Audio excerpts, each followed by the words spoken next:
होळी हा हिंदू धर्मातील पारंपरिक आणि आनंदाचा सण संपूर्ण भारतभर रंगोत्सव म्हणून साजरा होणारा हा सण करवीर तालुक्यातील दिंडर्ली गावात मोठ्या उत्साहात साजरा करण्यात आला। दिंडर्ली गावात ज्येष्ठ नागरिक, तरुण वर्ग आणि लहान मुलांनी एकत्रित येत पारंपरिक पद्धतीनं होळीची गोल फेरी मारली। गावातील हनुमान मंदिर, दत्त मंदिर आणि भैरवनाथ मंदिर समोरील विधिवत होळी प्रज्वलित करण्यात आली। पूर्वीपासून चालत असलेल्या परंपरेनुसार लहान मुलांनी विविध सोंग साकारत वातावरणात रंगत आणली। नवरा नवरीचे सोंग, विनोदी पात्रे आणि हसवणारे अभिनय यामुळे ग्रामस्थांची चांगलीच करमणूक झाली। गावातील गल्लीबोळ, चौक आणि घरासमोर देखील होळी पेटवण्यात आली होती। टिमक्या आणि पारंपरिक वाद्यांच्या गजरात संपूर्ण परिसर दणाणून गेला होता।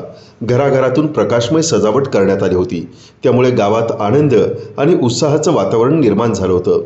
लहान मुले होळीच्या गोल फेरीत पारंपरिक पद्धतीनं बोंब मारत शिव्यांची गंमत करत सणाची रंगत वाढवत होते।